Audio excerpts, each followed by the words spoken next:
વાગરામાં વિદેશી દારૂના જથ્થા સાથે લિસ્ટેડ બુટલેગર ઝડપાયો। 80 લીટર દેશી દારૂ ભરેલ ઇક્કો સાથે બુટલેગર જબ્બે।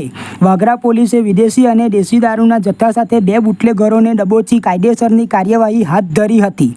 20 ટીન વિદેશી દારૂ, 80 લીટર દેશી દારૂ, ઇકો કાર મળી કુલ ₹43,600નો મુદ્દામાલ જપ્ત કરવામાં આવ્યો। વિદેશી દારૂના જથ્થા સાથે લિસ્ટેડ બુટલેગર મુકેશ ઉર્ફે ફોફી ઝડપાયો। પ્રાપ્ત માહિતી અનુસાર ઉચ્ચ અધિકારીઓની સૂચના અન્વયે વાગરા પોલીસ સ્ટાફના unarm head constable Bhopabhai Gafurbhai police station વિસ્તારમાં પોલીસ માણસો સાથે પેટ્રોલિંગમાં હાજર હતા।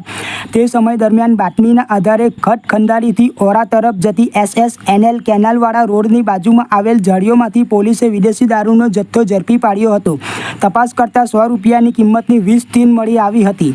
પોલીસે કુલ 2,000ના મુદ્દામાલ સાથે લિસ્ટેડ બુટલેગર મુકેશ ઉર્ફે ફોફી, રમેશ પટેલ રહે શ્યામ સોસાયટી વાગરા નાઓને ઝડપી પાડી તેના વિરુદ્ધ ગુનો નોંધી કાયદેસરની કાર્યવાહી હાથ ધરી હતી।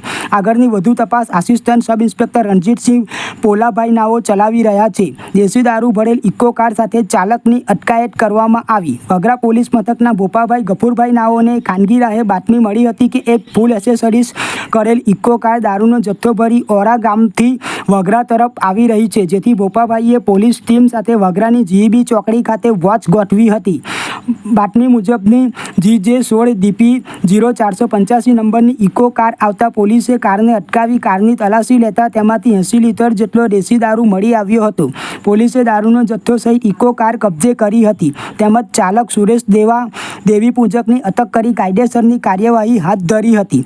પોલીસે ₹1600નો દેશી દારૂ તેમજ ઇકો કાર મળી ₹41,600નો મુદ્દામાલ જપ્ત કર્યો હતો। આમ દેશી વિદેશી દારૂના જથ્થા સાથે પોલીસે 2 બુટલેગર સહિત 4 લાખ ઉપરાંતનો મુદ્દામાલ પણ જપ્ત કરી કાયદેસરની કાર્યવાહી હાથ ધરી હતી।